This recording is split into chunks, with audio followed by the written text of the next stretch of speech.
नमस्कार, आप live cities देख रहे हैं। मैं हूं जय शुक्ला।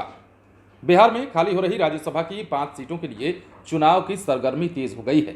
आपको पता है कि 10 जून को चुनाव होने हैं और इसे लेकर तमाम तरह की बातें भी सामने आ रही हैं। अब राजद की ओर से, जो कि राज्यसभा सांसद है लालू प्रसाद यादव की बेटी मीसा भारती, नेता प्रतिपक्ष तेजस्वी यादव की बड़ी बहन है, अब वो जो है राज्यसभा की सांसद भी हैं। अब ऐसे में उनकी सीट भी खाली हो रही है, तो राजद की ओर से क्या इस बार भी उन्हें राज्यसभा जाने का मौका मिलेगा? इस सवाल के जवाब में तेजस्वी यादव क्या कुछ कह रहे हैं, जरा सुनिए। छोटा सा सवाल ये है सर कि राज्यसभा का भी चुनाव नजदीक आ गया, आरजेडी से कैंडिडेट तय हो गए हैं। तो एक सीट पे है अभी, एक सीट का और 5 और आया है। अभी कल परसों ही नोटिफिकेशन हुआ। मिसा जी जा रहे हैं, फाइनल नहीं, है। इस पर तो देखिए राष्ट्रीय अध्यक्ष जी का जो निर्णय होगा हम सब लोग उसी को मानते हैं। तो सुना आपने, तेजस्वी यादव दिल्ली पहुंचे हुए थे, पिता लालू प्रसाद यादव की तबीयत का हाल जानने पहुंचे हुए थे, लेकिन लगे हाथ जब पत्रकारों ने राज्यसभा चुनाव की बात कर दी तो मीसा भारती के सवाल पर तेजस्वी यादव ने साफ कहा कि इसका फैसला लालू प्रसाद यादव लेंगे, यानी कि पार्टी के राष्ट्रीय अध्यक्ष लेंगे।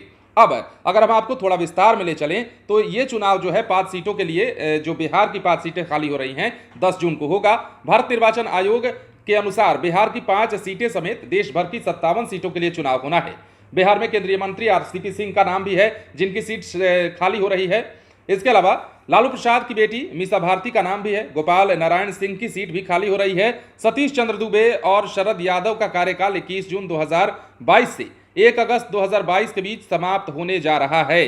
तो यह भी बता दें कि पूर्व केंद्रीय मंत्री शरद यादव की सीट 4 दिसंबर 2017 से ही खाली है। अब ऐसे में ये जो चुनाव है काफी दिलचस्प होने जा रहा है। कहा यह जा रहा है कि मीसा भारती को लेकर तेजस्वी यादव ने जो बात कही है उस पर फैसला लालू प्रसाद यादव तो जरूर लेंगे, लेकिन देखने वाली बात है कि राज्यसभा चुनाव को लेकर और कितनी सरगर्मी बढ़ती है और किनके नाम फाइनल होते हैं। और बड़े बड़े नाम हैं। जदयू की तरफ से आरसीपी सिंह है, क्या आरसीपी सिंह को एक बार फिर से जदयू की तरफ से मौका दिया जाएगा राज्यसभा जाने के लिए? ये कई सवाल हैं जो इस बार के राज्यसभा चुनाव में अपने आप उठने लगे हैं।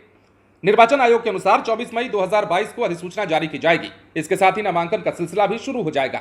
नामांकन की अंतिम तिथि आपको पता है 31 मई 2022 है। नामांकन पत्रों की संवीक्षा जो है 1 जून 2022 को की जाएगी। उम्मीदवारों के नाम की वापसी अंतिम तिथि जो है 3 जून 2022 को है। मतदान 10 जून को होगा।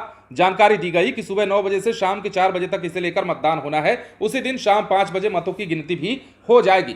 तो राज्यसभा चुनाव को लेकर ये सारी गतिविधियां चल रही हैं, सारे सरगर्मियां बढ़ी हुई हैं। बिहार से राज्यसभा के लिए 10 जून को राज्यसभा की जो सीटें खाली हो रही हैं वहां पर चुनाव होगा।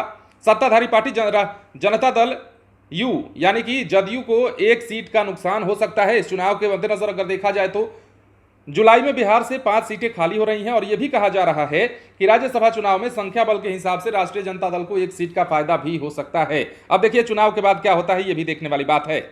बहरहाल अगर बड़े नाम की बात करें जिनकी सीटें खाली हो रही हैं तो केंद्रीय मंत्री और जदयू के वरिष्ठ नेता आरसीपी सिंह की सीट भी है इसमें। इसके अलावा भाजपा के गोपाल नारायण सिंह और सतीश चंद्र दुबे का भी कार्यकाल पूरा हो रहा है। राजद की ओर से मीसा भारती की सीट भी है जो 7 जुलाई को खाली हो रही है। और मीसा भारती की सीट को लेकर ही जब तेजस्वी यादव से सवाल किया गया तो उन्होंने साफ कहा कि इसका फैसला लालू प्रसाद यादव लेंगे। आप बने रहें लाइव सिटीज के साथ। यदि आपने इस चैनल को सब्सक्राइब नहीं किया है तो सब्सक्राइब कर लीजिए ताकि हम आपको खबरों से अपडेट रख सकें। धन्यवाद।